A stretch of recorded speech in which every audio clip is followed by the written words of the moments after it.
नमस्कार, प्रभा साक्ष्य देख रहे हैं आप। आपके साथ मैं हूं अंकित सिंह। राजनीति में कुत्तों और बिल्ली का खेल अब नहीं चलेगा। जी हां, जिस तरीके से बिहार के बांकीपुर सीट के नतीजे आए हैं उसने ये साबित कर दिया है कि आप किसी भी चीज़ को फॉर ग्रांटेड नहीं ले सकते हैं।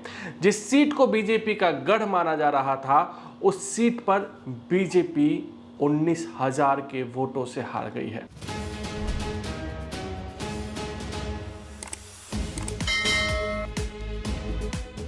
जिस सीट को बीजेपी 30 सालों से अपने गिरफ्त में रखी हुई थी, उस समय भी ये गिरफ्त में सीट थी जब लालू और नीतीश कुमार एक साथ चुनाव लड़े थे। लेकिन आज वो तिलिस्म टूट गया, आज वो गढ़ टूट गया। आज वहां पर प्रशांत किशोर जीत गए हैं। हम बात बिहार की बांकीपुर सीट की कर रहे हैं, जिस सीट के अंतर्गत मेन पटना आता है, जिस सीट के अंतर्गत कई सरकारी दफ्तर आते हैं, कई सरकारी बाबुओं का आवास आता है। उस सीट की हम बात कर रहे हैं। उस सीट की बात कर रहे हैं जिस सीट को भाजपा के राष्ट्रीय अध्यक्ष नितिन नवीन ने राज्यसभा चुनाव जीतने के बाद खाली किया था। उस सीट की बात कर रहे हैं जिस सीट से नितिन नवीन खुद 2006 से लगातार चुनाव जीतते रहे हैं, लेकिन आज वो सीट बीजेपी हार गई है। प्रशांत किशोर चुनावी प्रचार में लगातार ये कहते थे कि ये सीट सम्राट चौधरी का रेफरेंडम होगा। ये प्रशांत किशोर बार बार कहते थे कि नीतीश कुमार को जिस तरीके से भाजपा ने हटाया और सम्राट चौधरी को सीएम बनाया, उसका रेफरेंडम होगा। और आखिरकार प्रशांत किशोर ने जिस तरीके से ये जीत हासिल की है, वो अब सम्राट चौधरी पर हमलावर हो गए हैं। वो बीजेपी को भी पटना से संदेश देने लगे हैं कि ऐसे मुख्यमंत्री को रखिएगा तो आगे की राह मुश्किल होंगी ही। कई बयान उन्होंने दिए जिस पर निशाने पर सिर्फ और सिर्फ सम्राट चौधरी थे और कोई नहीं था। और सम्राट चौधरी पर प्रशांत किशोर लगातार हमलावर रहे हैं। ये हम सब ने जो मुख्य चुनाव था नवंबर में, उसके पहले से देखा है। और बीजेपी ने यहाँ अपनी पूरी ताकत लगा दी थी, लेकिन जीत नहीं मिल पाई। अपने गढ़ में बीजेपी ने पूरी ताकत लगाने के बाद भी बचाने में कामयाब नहीं हुई। प्रशांत किशोर ने पहली बार कोई चुनाव लड़ा और उसमें जीत हासिल की। उनकी पार्टी के लिए भी ये ऐसा पहला मौका है जब उसे कोई सीट पर जीत नसीब हुई है। राज्य का मुख्यमंत्री भी भाजपा का, पटना का मेयर भी भाजपा का, पटना के सांसद भी भाजपा के। तब जाकर इस सीट पर बीजेपी की इतनी बुरी स्थिति हुई है।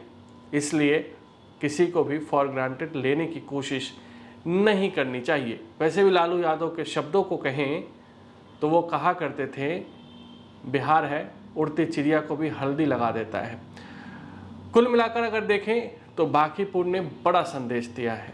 बांकीपुर ने ये भी बताया है कि अगर उम्मीदवार अच्छे हों तो पार्टी का जो पसंद नापसंद है उस पर बाद में विचार किया जा सकता है। प्रशांत किशोर पढ़े लिखे थे, एग्रेसिव थे, मैदान में सड़कों पर सीधे तौर पर लड़ाई लड़ने वाले नेता के तौर पर उभरे।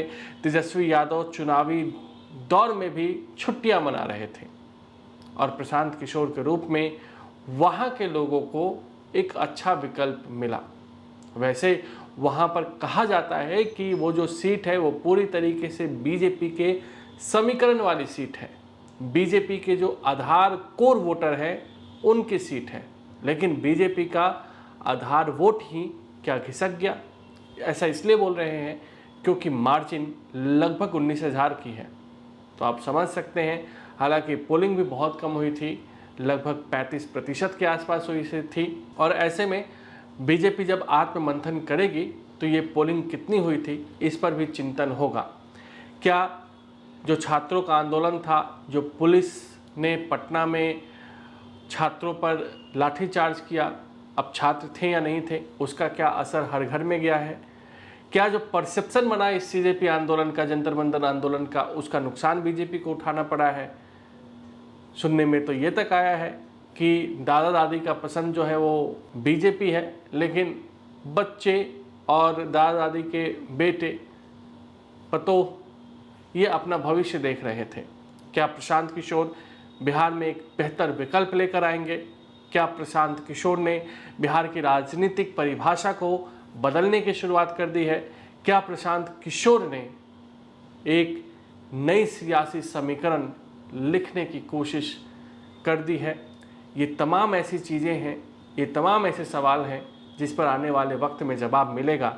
लेकिन ये बात भी सच है कि सरकार को घेरने वाला एक मजबूत नेता बिहार को मिला है जो अकेला ही काफ़ी होगा। अगर हम बात करें दतिया की, एक और उपचुनाव मध्य प्रदेश में हुआ था। हम सबको पता है कितना बवाल हुआ था, कितना विवाद हुआ था। नरोत्तम मिश्रा का टिकट काट के आशुतोष तिवारी को दिया गया था, लेकिन वो सीट भी बीजेपी हार गई। हालांकि वो सीट ऑलरेडी कांग्रेस की थी। कांग्रेस के जो विधायक थे उनको किसी मामले में सज़ा हुई थी। सज़ा के बाद उन्होंने अपनी सदस्यता से इस्तीफा दिया था। उसके बाद वहाँ बाई इलेक्शन हुए और बाई इलेक्शन में कांग्रेस ही जीत गई। बीजेपी ने एक तरीके से आशुतोष तिवारी को जो टिकट दिया था, क्या कोई भीतरघात हुआ? नरोत्तम मिश्र गुट क्या हराने में कामयाब हुआ? ये तमाम सवाल हैं जिस पर बीजेपी जरूर मंथन करेगी। लेकिन गुजरात की एक सीट पर भी चुनाव हुआ, वहाँ पर बीजेपी ने बता दिया कि आखिर वो गुजरात में उसको गढ़ क्यों कहा जाता है गुजरात को उसका, और वहाँ पर बीजेपी लगभग 30,000 वोटों से जीती है। अगर आप भी लेना चाहते हैं देश दुनिया की तमाम जानकारी तो आज ही सब्सक्राइब करें हमारे चैनल को। साथ ही नीचे दिए बेल आइकन को जरूर दबाएं ताकि हर अपडेट आप तक पहुंच सके।